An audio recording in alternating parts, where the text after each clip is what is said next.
So my name is Katie Daniel, and I'm Deputy Director for Partnerships at EPSRC. During the next hour, we'll be providing you with information on round one of EPSRC responsive mode and fellowship opportunities on the UKRI Funding Service. The aim of this webinar is to provide our community with information on how to apply to these funding opportunities, as well as highlighting some of the key changes in the new service. This is also a chance for you to ask questions to EPSRC staff and a representative of the UKRI Simpler and Better funding team. We will be recording this webinar and will make it available on our website alongside the slides presented. We will also publish a summary of the Q&A. UKRI will be publishing a series of funding service training videos. The first of these will be on how to apply for an opportunity in the funding service and should be available very soon. Please keep an eye on our website or subscribe to the UKRI YouTube channel to see them as they become available. So there'll be three main elements to the webinar today. Firstly, you'll see an overview presentation from my colleague Louise Tillman, who is Head of Business Improvement at EPSRC. There will then be a demo of how to apply on the funding service from Renee van der Locht, who is our EPSRC business partner from the UKRI Simpler and Better funding team. And this will be followed by a Q&A panel session. So please note that we have pre-recorded both the presentation and demo to help us keep to time and to allow for the live Q&A session at the end. We have over 1,000 people registered for this webinar, whether they will all join or not. And this will help us, the team, prioritise answering as many questions as possible in real time. We'll provide both written answers and ones live during the panel session. If we can ask you to please use the Q&A function to submit your questions, you can submit them at any time during the webinar. For most people, you may find this at the bottom of your screen. We would also encourage you to use the upvote function within the Q&A section to indicate if there are specific questions that other people have asked that you would also like us to prioritise answering today. We cannot promise to answer all the questions, but we will include as many of the unanswered questions as possible in our published Q&A. If you could keep your questions focused on the EPSRC funding opportunities under discussion today, that would be really helpful. If you do have specific questions related to your application, these may be better directed to the TFS help desk. If you do send them an email, please include EPSRC in the subject heading. This aids them in routing your query to EPSRC. I would now like to introduce the overview presentation from Louise Tillman, our Head of Business Improvement.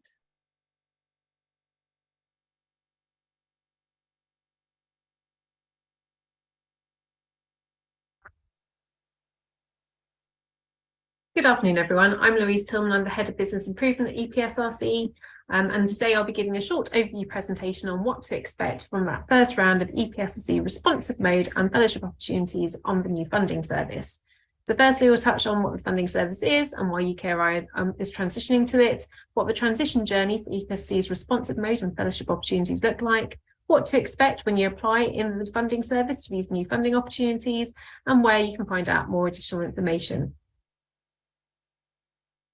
So UKRI is looking to operate a single, consistent, user-centred service that reduces the burden of finding, applying for and managing research funding. The Simpler Better funding programme, which is leading on the implementation of the new service, is implementing not only the new digital platform, which we're all becoming familiar with, but also to look at streamlining, improving and simplifying existing UKRI policies, processes and support, and scale review. The transition to the new funding service and realisation of this vision is very much a journey that yourselves and us will be going on over the next 12 to 18 months.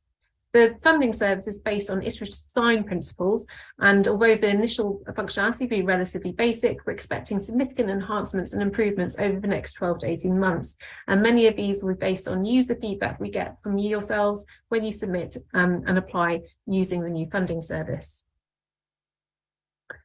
So what does the EPSRC responsive mode and fellowship transition look like? As many of you will have noticed, EPSRC is launching our previously always open opportunities on the funding services rounds with closing dates. This is due to the fact that during the first year of the funding service, the system will continue to develop in response to both internal and external user needs, and we may see the implementation of a number of UKRI policies across the patch. By taking a round-based approach, EPSC will be able to better manage transition both internally and externally, providing applicants with the correct guidance so they know what they're applying for and when they're applying. Will also help to maintain the integrity of our peer review processes and the guidance that we provide reviewers and panel members in terms of assessment. We will evaluate the round-based application approach after the first year with the intention of moving back to a more open application process when we can.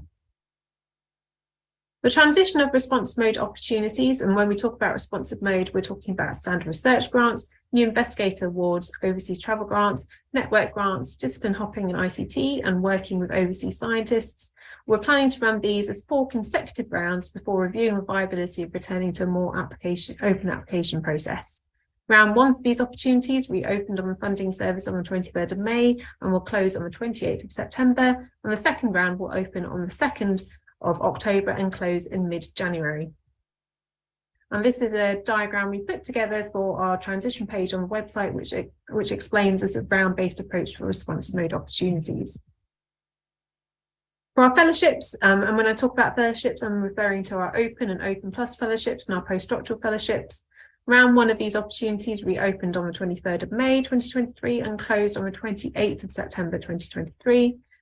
The second round will open on the 2nd of October and close in April 24, and the third round will open in April 24 and close in July 24. Fellowships will therefore be open to applicants throughout the year, but with a longer submission period allowed for that second round. We plan to run these 3 rounds first before reviewing the viability of returning to a more open application process in line with our previous application approach. So what do I need to do before applying? Check eligibility would be one of the first things. Just to note, existing EPSC eligibility will still apply for this round of response mode and fellowships.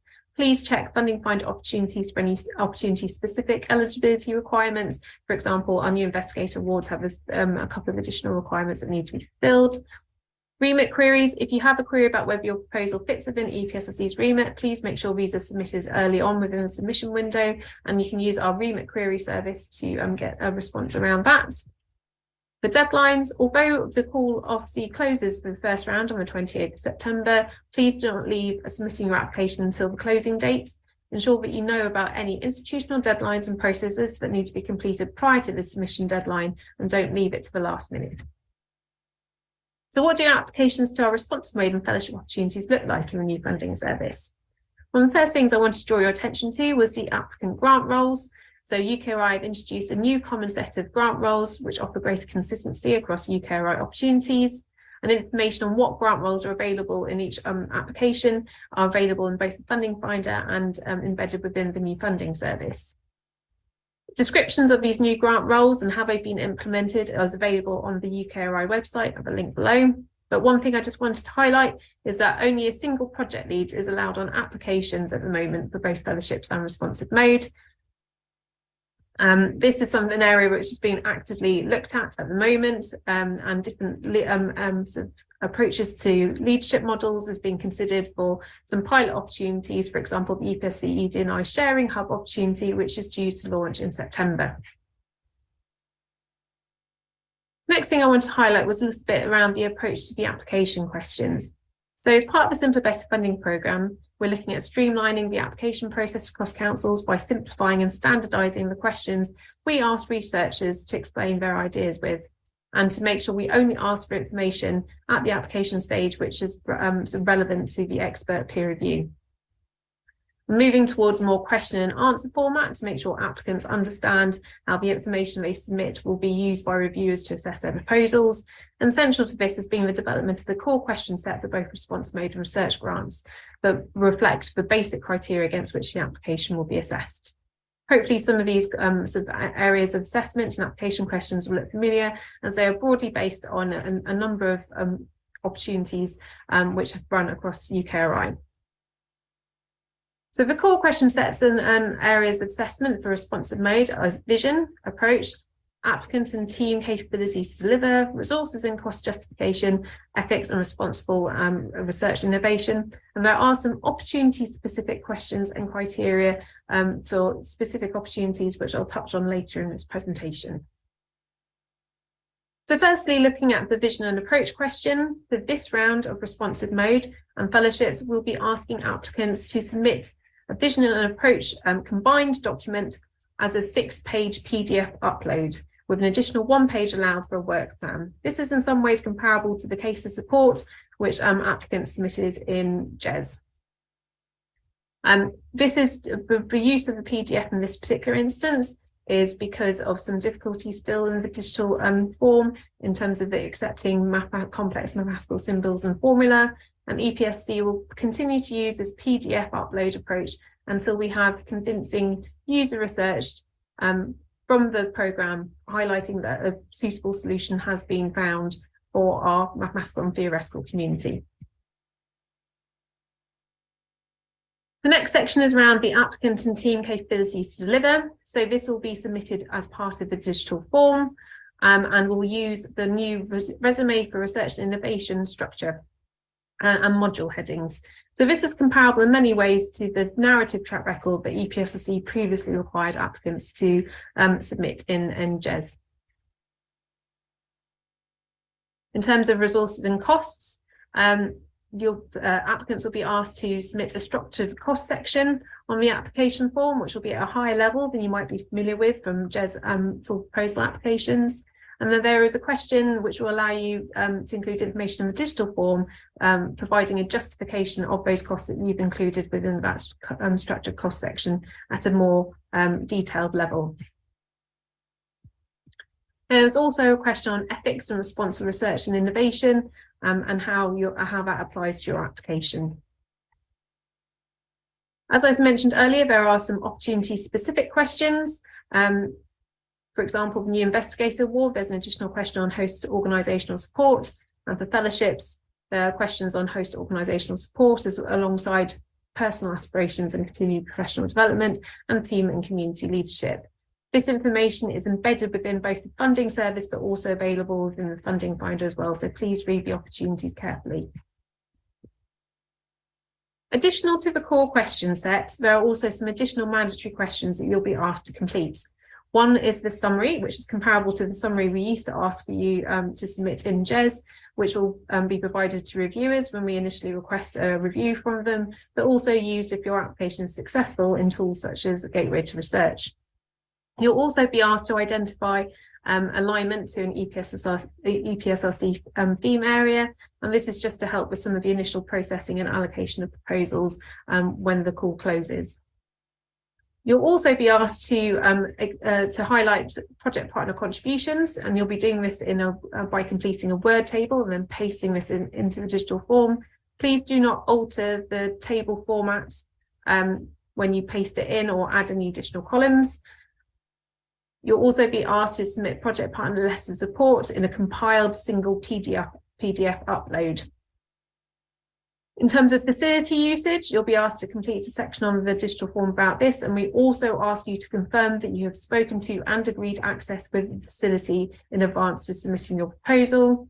There are a series of detailed ethics questions that you need to complete where it's relevant, and there is also an explanation of how you can submit sensitive information to EPSRC as a replacement to our sort of cover letter approach in GES. So when the applicant has completed all of their inputting all the information to the application, obviously the research organisation needs to complete their actions. We are aware that the administrative functionality for ROs is somewhat limited at the moment, although some additional sort, search and filter functionality was added in May. There are a number of areas that are currently being focused on by the programme to enhance the RO experience, for example, co-editing permissions and structures. And there is some hope that some of this will come into force in September 2023, but we will keep you up to date on the timelines for that. So I just wanted to go over the assessment process briefly for both responsive mode and fellowships. Hopefully this will look familiar to most of you, but in terms of responsive mode, review of comments will be requested based on the new areas of assessment. Response for applicants, if the reviews are sufficiently supportive, will be requested and you'll be given 2 weeks to respond. Then those proposals will be considered at one of EPSRC's thematic responsive mode panels in either mathematical sciences, physical sciences, ICT or engineering. The EPSC approach to both managing and convening panels will be the same, adapted to incorporate the new areas of assessment that we've just spoken about. And the outcomes in the first round of responsive mode are expected to be shared in April 2024. The fellowships, again, the process for assessment hasn't changed significantly from our calls in JES. So review comments, again, will be requested based on the new areas of assessment. Response from applicants will be requested if the reviews are sufficiently supportive. Fellowship applications will be considered at one of the EPSC thematic panels. And if successful at prioritisation panel stage, they'll be invited to interview in April 2024 with hope to get outcomes to applicants in May 2024. So just provide a quick summary of what will remain the same, what will change within the new funding service. In terms of what will stay the same, the type of funding opportunities available and the purpose and scope of the responsive mode and fellowship opportunities that are live is comparable to what we had previously. EPSC eligibility will still apply for round 1 of responsive mode and fellowships. We will still continue to adhere to the UKRI principles of assessment and decision making, and our overall approach to assessment in terms of review, panel decision will remain the same, as will EPSC's approach for both managing and convening panels. So what is changing? Primarily the use of a digital form with the applicant, RO, reviewer, panel member and UKRI staff all using one system. The temporary move to fixed rounds of closing dates for EPSRC, the implement grant roles and definitions, a more simplified finances section for the structured costs, the approach of only requiring information for expert review at the application stage. So this means we will not be asking for equipment quotes, equipment cases or technical assessments to be attached to your proposal, a standardised set of core questions across councils. So hopefully there'll be more consistency if you are an applicant who applies to multiple councils. The use of the R4RI format as a sort of narrative track record. So no CVs will be required for named researchers and visiting researchers. A couple of things we also wanted to highlight was we will have a limited ability to return proposals for amendment for this first round. So just a plea to make sure that, particularly for the core questions that you're asked to submit information against, please make sure that those are accurate and correct before submitting. We'll also note that there are no nominated reviewers being requested from applicants for this round. UKRI have asked all councils to use this approach initially as a review for nominated reviewer policy. So where can I find out more information?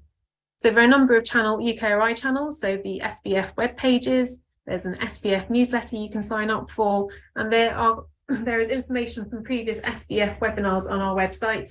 You can also contact the TFS help desk or sign up to participate in user research. In terms of EPSRC channels, you can look at the EPSC transition web pages. There's detailed information on the opportunities and application process on the funding finder. And there's updates that we're hoping to give within our research community update newsletter. And we are in the process of updating our guidance for applicants web pages. Some other useful resources that I thought it'd be useful just to highlight: the Good Resource Research Resource Hub that UKRI supports. There are some R4RI resources provided by the Joint Funders Group. The RRI framework might be helpful for that ethics and RRI question, which is included within the core question set. And there is further fellowships guidance on our website as well. So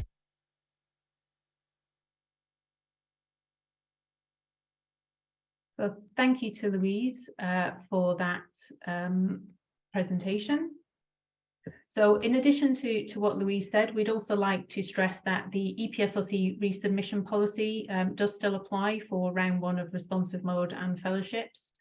So we therefore encourage you to only submit your application when it is ready for assessment.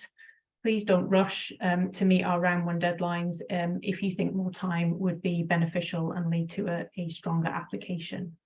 So I've seen we're already getting a lot of questions asked in the Q&A, so that's good to see. I'm not sure we'll get to 94 questions that I can see popping up, but we'll do our best.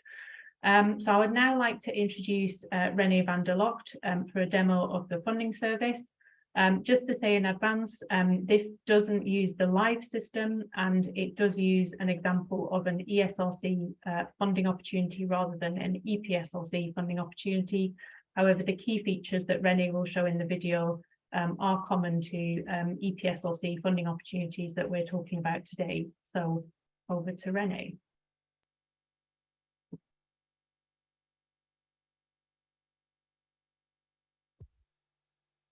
Hi, I'm René van der Locht. I'm with the Simpler Better Funding Program, and I'll provide you with a demo of how to apply on the new UKRI Funding Service, or how we call it by its acronym, TFS. I'll start with sharing my screen. So your journey will start in the funding finder. So you are all already familiar, I assume, with the funding finder, where you find the opportunities and all the guidance for that particular opportunity, all the requirements and assessment criteria. To get to the funding service to actually put in your application, you start by using the Start Application button on the funding finder. Now, I won't use this because this is one for a live opportunity. As you can see, the EPSRC New Investigator Awards, part of the responsive mode set of opportunities that are currently live. So I won't use this link particularly, as I can't apply to this live one. As you can imagine, I'm not eligible. So, but what happens when you click that link, so I'll show you on our demo system, is the first screen that you will see is ask if you are indeed the lead applicant, or as we used to call it by the former role, the principal investigator. So the reason for this question is because currently on the system, only the lead applicant has got view and edit rights of the application. As you can imagine, we are planning to develop more roles that will have read and potentially edit rights on an application in the future of development of TFS, but currently it is only the lead that has this access. So they should be the ones starting the application, and it will be their research office, their institution, who will be able to ultimately submit to UKRI. So I confirm that I am the lead, and I continue. It will ask then next if you already have an account or whether you need to sign in. If you do not have an account, it will ask you to create it. It will come with about 2-3 questions to register your details. It is a very quick and easy 2-minute process.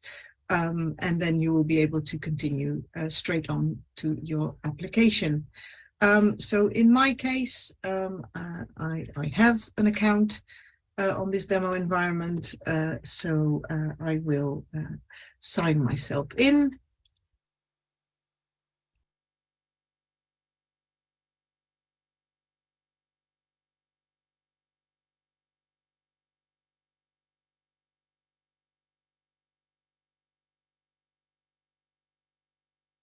You can see that there is also a functionality there in case you have signed in before but forgotten your password. Here it will then show me, it will bring me it will bring me straight to the opportunity, or in my case, because I've already looked at this opportunity, it will tell me that I already have an application, and I will be able to either start another one in case for whatever reason you need to do that, which this will be unlikely. The more likely scenario is you want to continue. I will show you as well before how you do not need to once you have an application started, you do not need to come in via this apply link every time you go into your application. It will bring you to the question set for that particular application, so for that particular opportunity. It will ask as lead applicant that you complete your EDI profile. This is mandatory. It won't let you submit your application or send it on to your RO before you have completed this, or let your RO submit to UKRI before you've completed this. For anyone named individuals on the application, so when you start adding your team under the call team section, they will be encouraged to complete their EDI profile, and we would also ask you to encourage them to do this. It will, however, not prevent you from submitting the application in case any of the named people on the application have not completed that EDI profile. Yes, please complete that. It helps us with our improving our processes and monitoring our how we're doing in that space. So first of all, it will ask you to include the details of the application, so the title of your proposal and the summary. You'll see that throughout the service, throughout the platform, every time you've got an entry to make, whether that is a text box entry or potentially an attachment, the guidance for that particular section is under the drop-down arrow, and it will tell you what is expected. It will give you the amount of word counts. In this case, it also asks, of course, for when you are meaning to start and the duration. You mark as complete and you save and return to continue to the next section. So core team, this is where you add your team members. Just to highlight, this is your research team. Project partners has got a separate section, so I will briefly show that later on. So here I have added myself as the project lead. I've added an additional person as a co-lead, as we used to be co-investigator. And I can continue adding more people to my list, depending on who I've got working with me. It will ask you to complete, to put in their organization.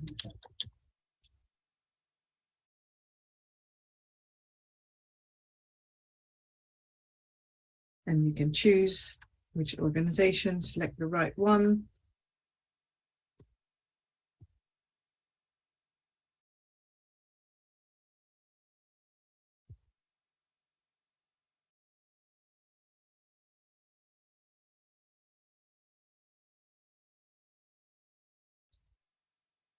And it will let you add more and more staff to this particular application.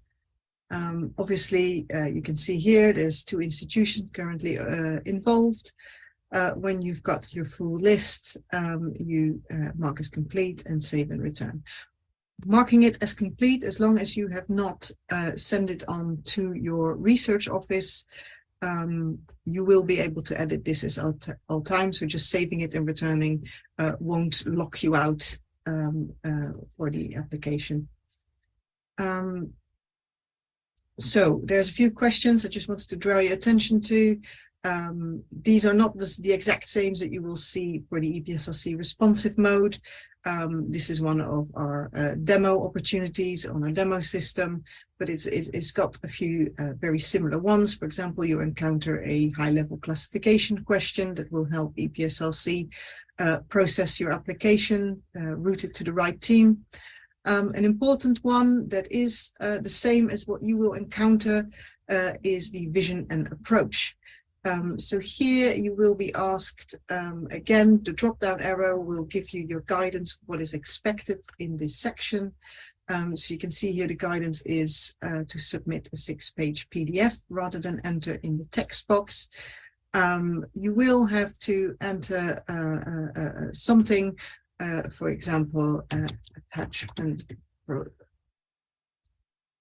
provided, and there should be guidance to that effect within the text above.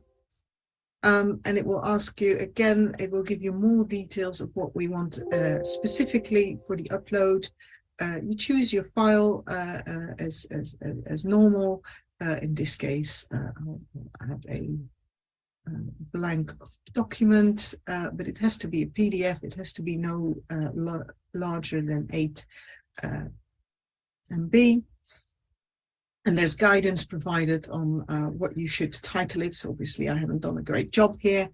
And then you upload it, mark as complete, and save and return. So I'll remove that for the time being.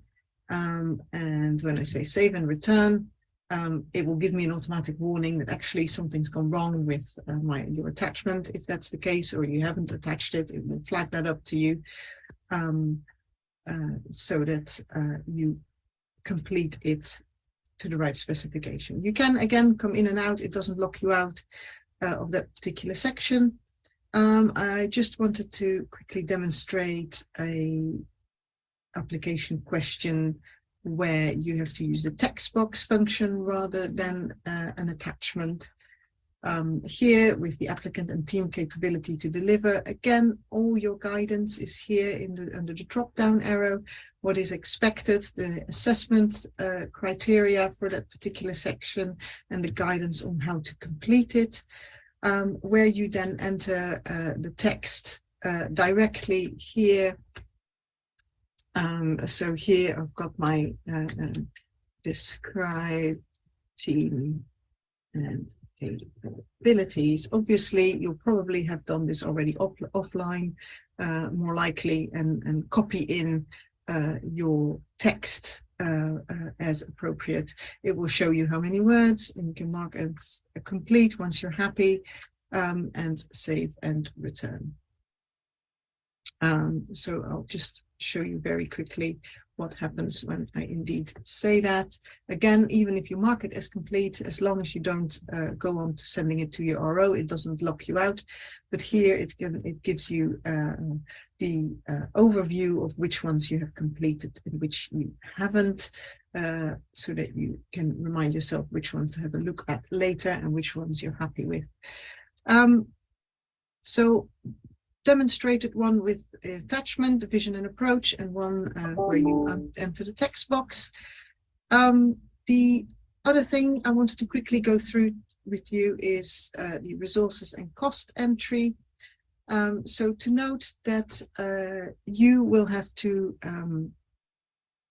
enter this on behalf of your organization, but also if you have collaborating organizations. So as you can see here, it has already pulled through information from the core team section. It has noted that there are staff members or members on the application from these 2 universities, which means that and all universities which will have to you'll have to complete this cost section, the cost table for each university involved.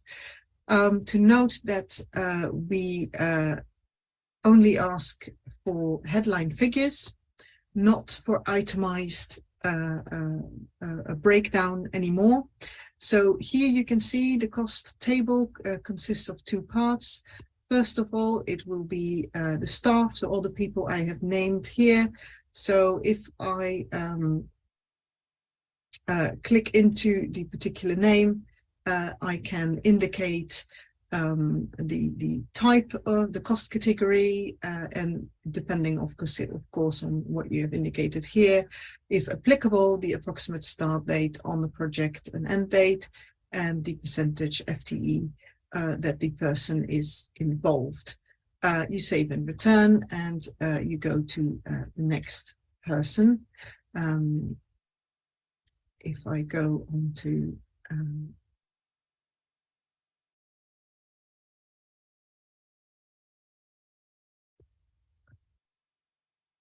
So this will then be directly allocated staff of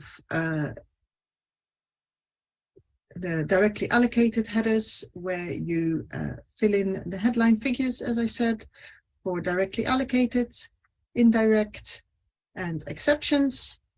You mark it as complete and save and return.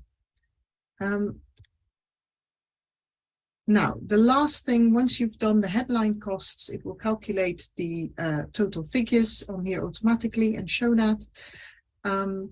The last thing that you have to do for the cost is the justification of resources. So you've probably known it as the JOR in previous submissions.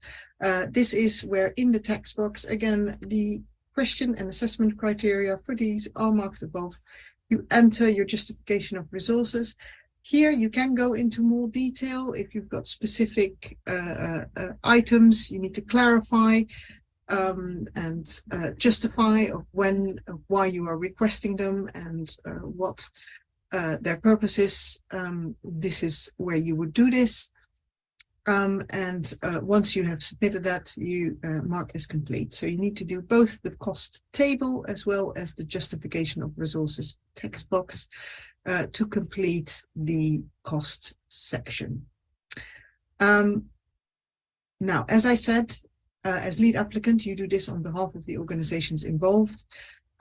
We appreciate that, of course, the ROs the research office will probably need input to this. So it is worth showing them or sending them a download of the costs and what you need to fill in, so they can advise you and get the details for collaborating universities offline in advance, so that you don't get any surprises on the last day of submission to be able to do this. I'm conscious of time, so these were the sections I just quickly wanted to show you.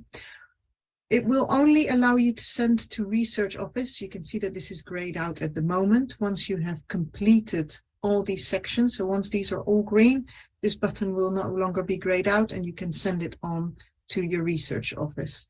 The other thing I wanted to show was the read view of your application. So this read view will show you all the entries that you've made under the different sections in a more, where it says it, readable view. This is also where you can do a download of your application, so you can share that offline with any collaborators needed. So let's see.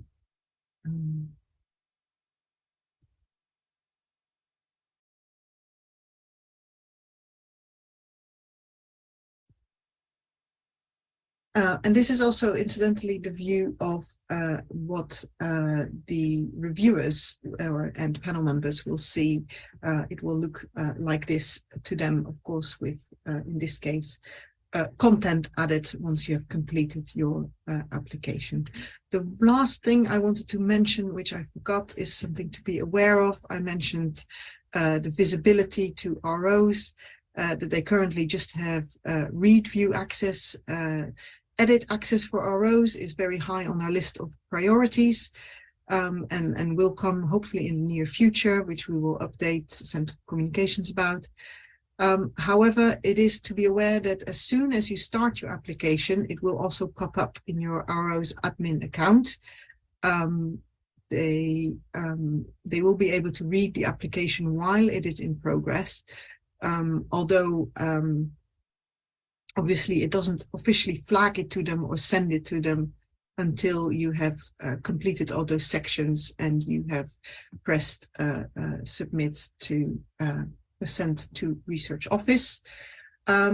Once you have done that, you can go also into your TFS dashboards, where you'll see, for example, here under applications, you'll get a list of all the applications that you might be involved in, and it will show its status. So these will change depending on where you're at. So if you send it to RO, it will state with RO if the RO has submitted it on your behalf, if it's all approved. it will note that it is submitted, and the same once it comes back to you for PI response, and so on and so forth. You will see it will also show you if you're involved in any reviews.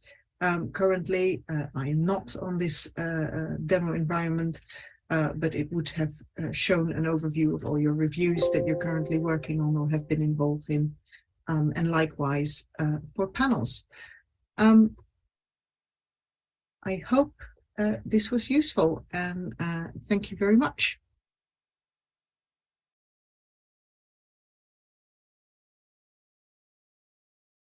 Thank you, Renee, for that. So we're now going to move into the panel session. So if those people on the panel could turn their videos on. And I think if everyone can spotlight themselves as well, so we make sure that all the people on the panel are there on screen. So I will start off with the first question that we have. So one second, just trying to get all the information. So the first question was, in the past, the letter of support from the head of hosting organization is required to upload for EPSRC projects, but it seems no space to submit such a letter in the new funding system. Is this letter still required? I think, Louise, you were going to pick that one up. Yeah, so for specific opportunities such as New Investigator Awards and some fellowship areas, we have a specific question within the funding service around host organisational support. So this is a text box digital form question where information will need to be copied and pasted into that by the applicant, but should be provided by the host organisation. This is an approach we've been asked to trial by UKRI, and obviously we'll base the further iterations on this on feedback that we receive from applicants and research organisations. Thanks, Louise. So the next question, which I think was for Renee, is there functionality within the application forms to allow research support staff to have write access? We have tried to allocate this, but though it appears on our support staff's account, it does not allow us to access or edit the document as there was with Jez. Yeah, thank you for that question. And I saw a couple of similar ones pop up in the Q&A, and it's a very recognized pain point for the research office, as well as a similar situation, of course, for co-applicants. So for research office specifically, at the moment, they have read view access of the proposal, as you rightly said. We are currently actively working on the next phase of that functionality to make sure that the research office from the lead applicant will also get edit rights. I think as of hopefully next week, there will be a small increase in functionality, which will mean you will be able to see the costing section in the applicant view. However, you won't yet be able to edit it, but at least you'll get that applicant view of that instead of just the read view via the read pane.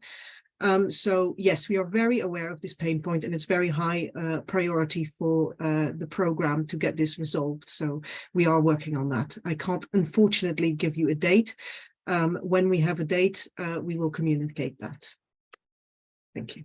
So the next question I have is a related question, and I imagine the answer is probably fairly similar, but Sinead, I think you're going to pick this one up. For joint applications to the EPSRC responsive mode, is it possible for research support from co-lead organisations to get visibility of the application? Yeah, thanks for that. And it does lead on from Renee's answer. So co-view and co-edit from co-leads and co-lead organisations, we do recognise that as a clear need for future development. But highest priority at the moment is that co-edit access for the research organisation at the PI, the project leads organisation, as Renee described. Thanks, Sinead. I think the next question I have may have been covered by Louise, but I think it's specifically around sort of fellowships, host organisation statements. So Eddie, I don't know if you wanted to add anything to what Louise had previously said of how we upload that information. Thanks, Katie. Yeah, so this was looking specifically at NIA guidance, and We are updating the guidance notes at the moment on NIA, and we'll get to that as soon as we possibly can. We apologise that the notes are slightly out of sync, but this will be covered by the TFS question, which deals with host organisation support. Thanks, Eddie. So the next question was, if a lot of calls close on the 28th of September, will they only be sent out to review at that point? Will that not be an overload of applications, or will early submissions, e.g. those made in August, be processed right away? So I think, Louise, you're going to pick that one up. So I think we'll be trying to do some of the pre-checks that we would do before sending out to review to batches of proposals as they're submitted. But the majority of sending out to review for proposals will occur for that first round after the closing date. So we're currently looking at all of our timelines and working with colleagues across council to think about how we manage some of that and the load on the community. But hopefully once we move into the second round, we're hoping to do a little bit more of processing throughout the submission window. But this is a transition both for yourselves and for us as well. We've got quite an extensive training programme we're going to have to do internally to make sure staff are well trained in terms of using the new system. So we'll be running that alongside the transition to responsibility and fellowships as well. Yeah, so I think the next question again, Renee, it's going back to who can access the application. So this one is specifically about how can people get support in filling out the budget section of the application. I think particularly where the research support staff are unable to access that. So is there anything that you would like to add to that, Renee? Yeah, no, so this is indeed very similar to what we've answered before, and the number of questions very much confirm that the need that we have recognized for this functionality. So yes, at the moment, as I said, it's only the research office of the project lead who will have the read view. They will soon have the applicant view of the cost section to help towards that. And the next step is for them to get co-edit right of that cost section. And potentially other sections in the proposal where needed. So for this is the functionality that's in development. So at the moment, I don't think I can add to that. I'm afraid. Thanks, Renee. So there's a question about if PIs miss the deadline in September, so the 28th of September deadline, will their bids roll over to round 2 automatically? So Joe? Yeah, so they won't automatically roll over, and part of the reason for that is, as you've heard about the developments coming online, the functionality of TFS that will be used in round 2 and indeed any round may well be specific to the round. So the specifics of how you'll be applying to a round will be communicated in advance of those opportunities opening on our website, and because as such your application will have to be made to the specifics of that functionality for that round, it will be needed to be submitted as a distinct application with the various requirements as outlined in the opportunity. Thank you, Joe. And Louise, I think this is one for you. Does the 6-page limit for the vision and approach document include references? There is a separate section on the TFS digital form for references, which you can include reference information within. And we are actually at the moment, we've just expanded the word count back, so that has come up as an issue not only in our opportunities but a number of other council opportunities. We'll be updating the funding finder information to make sure it's accurate and reflects what's in TFS over the next couple of days. Another one for you, Louise. So will EPSRC be publishing details of the questions which reviewers will be asked when they assess the proposal? So effectively what reviewers see is the questions that are already within the application questions for applicants. So one of the reasons why we've moved to this application and some question and response kind of approach is to make sure that the guidance is effectively the same for both applicants and reviewers, and there's a level of consistency between the two. Okay, thanks, Louise. And another one perhaps for you. So this one is about the new role types around professional enabling staff. And there's a comment that says these will attract estates and indirect costs, which will be a big change to how FEC grants are calculated. As the UKRI terms and conditions say, only research staff should be used to calculate estates and indirects. is this correct? So this is correct now, and UKRI funding policy have updated that information within the UKRI website, and obviously within that sort of information on grant roles.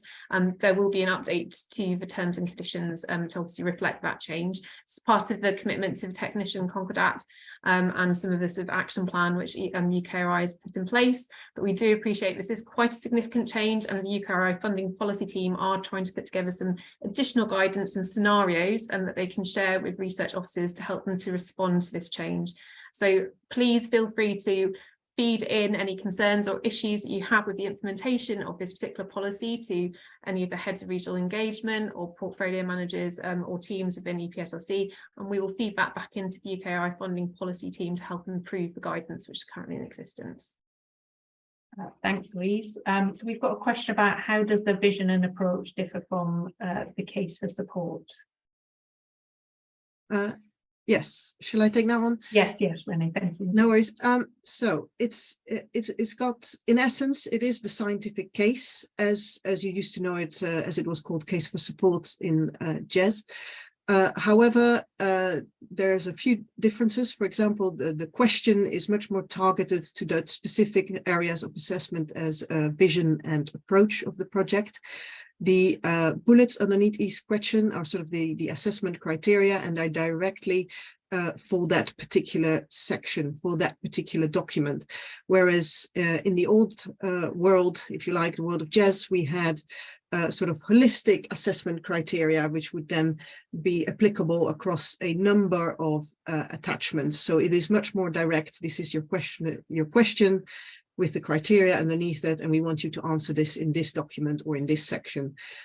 Also, as Louise said, the references are meant to go in a separate section, although we'll probably be quite pragmatic if for whatever reason they end up in the case for support. I don't think that is going to be seen as a reason to reject the proposal.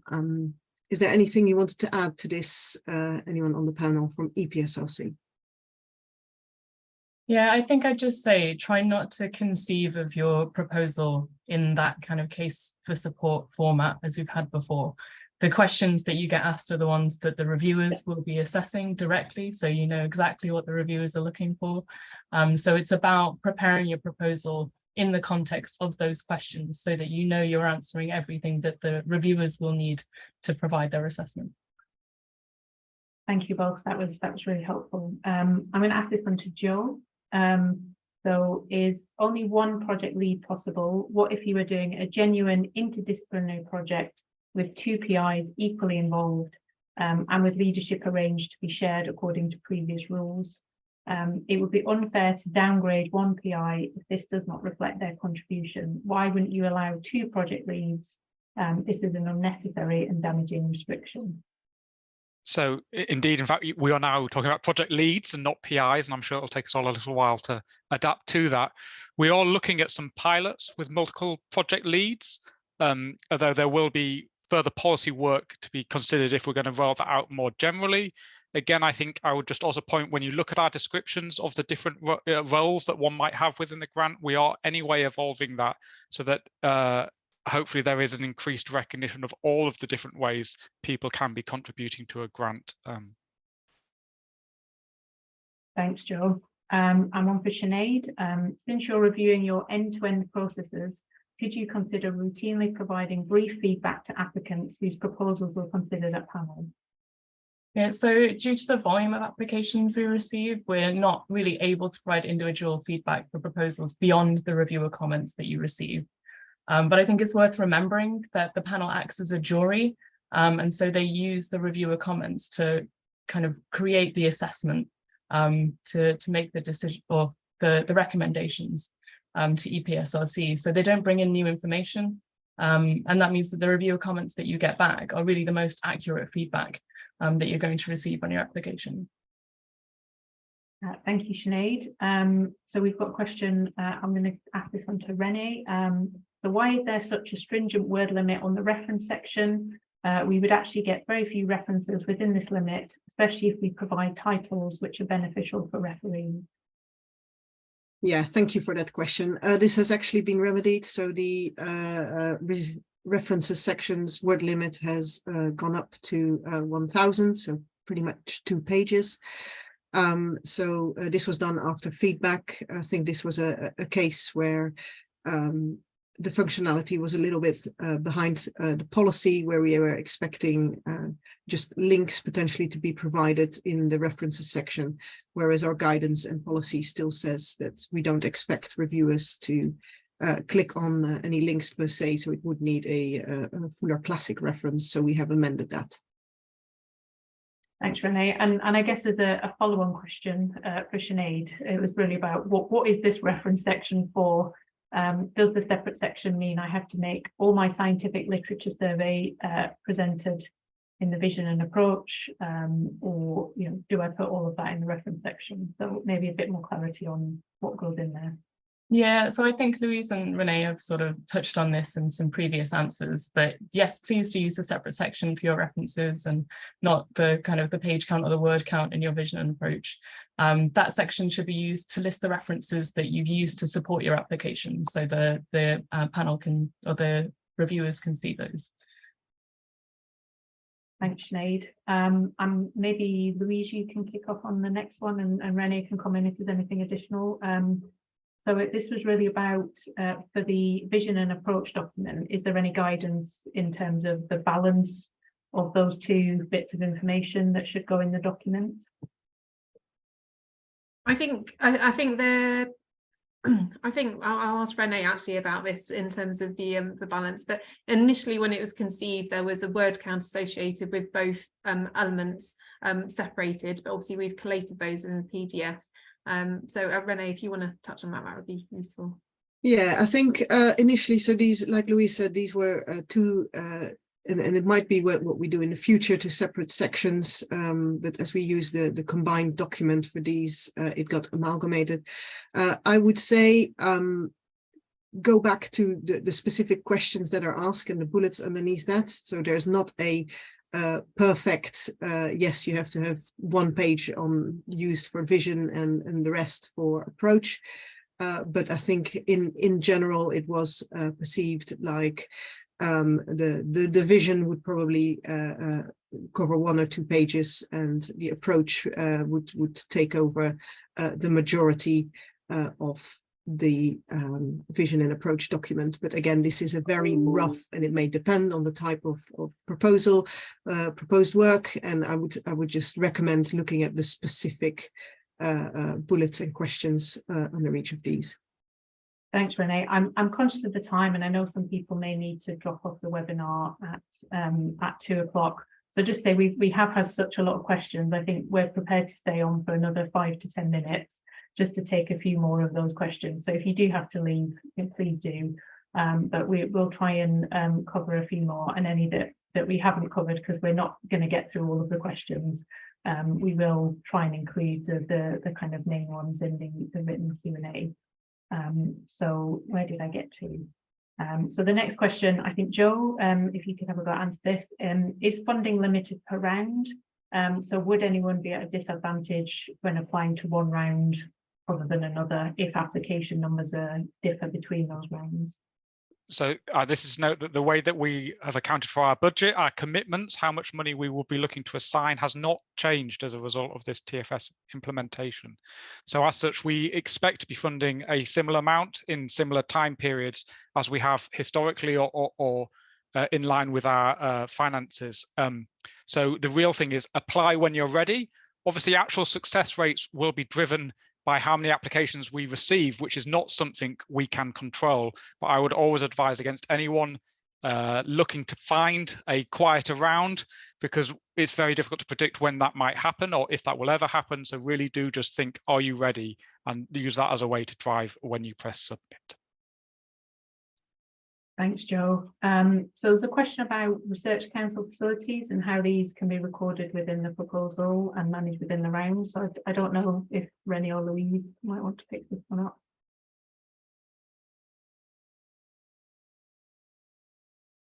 Louise, go ahead.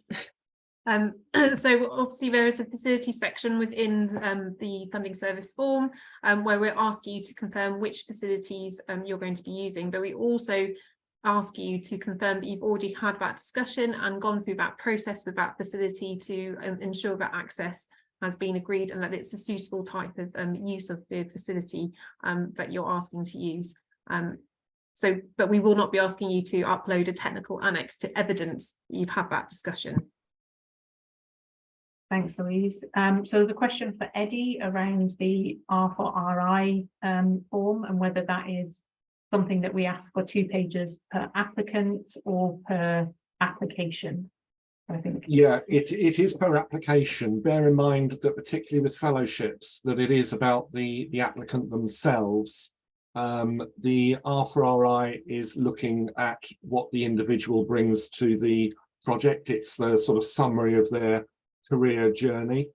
We are looking at updating the guidance. Bear in mind that obviously R4RI sits across UKRI, and I'd also caution against look at the details of the specific scheme that you're applying to, because occasionally the guidance does vary between schemes. Thanks, Eddie. I think we've had some questions around not getting responses from the support desk. So I don't know, Joe, did you want to cover that one? Yeah, I mean, I suppose unsurprisingly, there is a high volume of queries coming through at the moment, particularly where it's something specific to an EPSRC opportunity, or indeed might be more of an EPSRC grant type question. Please also consider reaching out to your relevant EPSRC theme lead, an email address which should be relatively easy to find via the EPSRC website, particularly for some of these questions around eligible costings and intent of some of our, that is to say, EPSRC schemes and opportunities. And then maybe one from Louise. So does the transition towards fixed application deadlines imply a guarantee for the application being assessed at a specific panel associated with that funding opportunity? We will definitely endeavour to do so. I think we will be looking to try and process these grants in sprints to make sure we try and achieve those timelines. If we are unable to get a sufficient number of high quality reviews in order to make sure that the peer review of that proposal is as robust as possible, we may look to defer that proposal to the next round's panel, but we will always inform the applicant that that is what we're intending to do, and we will also brief the panel to ensure that it's very clear under what conditions that proposal was submitted against. Thanks, Louise. So I'm now scrolling through questions to see what we might not have answered. I've spotted a few which are around whether there's any limits on the numbers of applications people can put in, or whether we've got any institutional limits into any of the specific funding opportunities that we're talking about here. I'm not aware that we do have.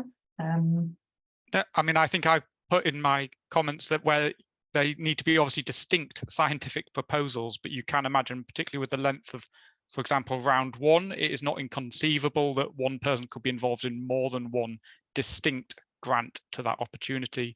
But as Katie says, always check the opportunity guidelines, you know, for any specific restrictions that we were placing on a opportunity.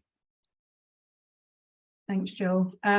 There's a question around kind of return for amendment and errors in applications. So Louise, would you like to cover that and what the approach is going to be to kind of return for amendment and how we deal with kind of if we do spot issues within applications? Yeah, so we will have a very much reduced ability to return proposals for amendment within the new funding services, especially for this first round. I mean, I think what I would say is that we both, you know, both the external community and ourselves need to provide each other with a little bit of grace as we go through this transition period. But in terms of focus, we need to make sure that we maintain the fairness in our peer review process. So if, for example, you submit a proposal with a vision and approach section where you have tried to put as much information in there and used a far smaller font size in order to do it, that would be something which we wouldn't be able to return. To get you to change, we would have to probably office reject that. So we need to maintain the fairness of our peer review process. If, for example, you do something wrong in the project partner table and you include something in error, we will probably let that go past. So I would like you to focus particularly on making sure you get those core questions right when you submit and get that information correct, because that is what the peer reviewers are going to primarily look at when they're making their recommendations and assessment. So there's been, I've spotted a few questions around our schemes with international partners, so our lead agency agreements and how to apply for those with the new round system. I guess my advice would be read the website, because I think often with those you do have to submit an expression of interest to make sure that it does fit to the scheme before you submit. But in general, then you would have to go through the same rounds as we're talking here with responsive mode for those. There was a question about doctoral students and whether these are now fundable for a responsive mode, to do with something in the role section. Eddie, do you want to talk about our approach to doctoral student funding, maybe a bit sort of generally? Yeah, it hasn't changed. Joe, do you want to come in on that one, because I also note that you've commented. Well, I think I was only commented to sort of back you up to say that our position on PhD student support has not changed. But I suppose in general, always check opportunity details for the specifics of eligible costs. And that actually picks up on a couple of other questions to do with things like instrument development or consumable costs for items of equipment below £10,000, and indeed how those will be calculated within the finance section and the functionality within the finance section. That should all be in line, but again, the best place to check is for an opportunity. And I suppose also just to remind people, part of the reason for some of the things you will see is because of this more homogenized approach we are taking across all of UKRI. So there's certain aspects of TFS that are there also because other councils maybe use a certain role or other aspect more so than EPSRC. And so that's why you might see some things that you're not as familiar to, in different opportunities. Yeah. So there's a question about whether under applicant and team capability, any information should be included about project partners to any significant degree, or whether I guess this should be in other sections of the form on there. I don't know if anyone would like to comment on that. I mean, I typed a few notes, Katie, so I'm happy to. I mean, I think this is an answer we've given across a few other things as we've changed. A lot of it is around what you feel best supports your proposal, and indeed quite a few of the changes we've made is to allow you to be much more specific to the needs of your proposal and what you're intending to do with your proposal than perhaps some of the format that was within the older JES style of application.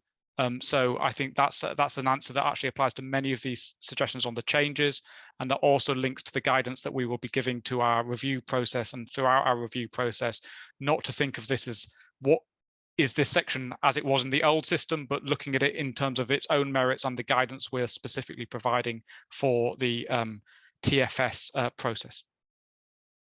So there's a question, Louise, maybe you can pick up around when we'll be publishing details of round 2.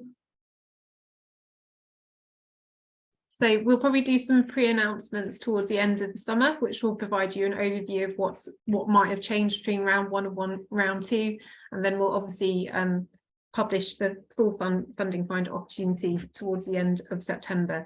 But we'll try and give you as much notice of any changes that you'll see between round 1 and round 2, so you'll be aware of those prior to applying. And maybe just as a last question, is there any place to submit letters of support that are not from project partners? I don't know, Louise, maybe that's one for you again. Our current guidance is that we generally suggest not to submit letters of support beyond those within project partners or host organisational statements where they're requested. So there isn't any specific space within the existing funding service question set, I think, to get that information across where they're not providing a specific contribution. Well, thank you, Louise. So I think we'll stop there. So we've been an additional about 10 minutes to the end. So thanks to my colleagues for so ably answering as many questions as we could get through in the time available. As noted at the beginning, we'll publish the slides from today alongside the recording of the webinar, and we'll also produce a summary Q&A. It may not cover every single question, but definitely the majority of the questions and the kind of popular topics will be on there. Thank you very much for attending. I hope you found the session useful, and have a good day.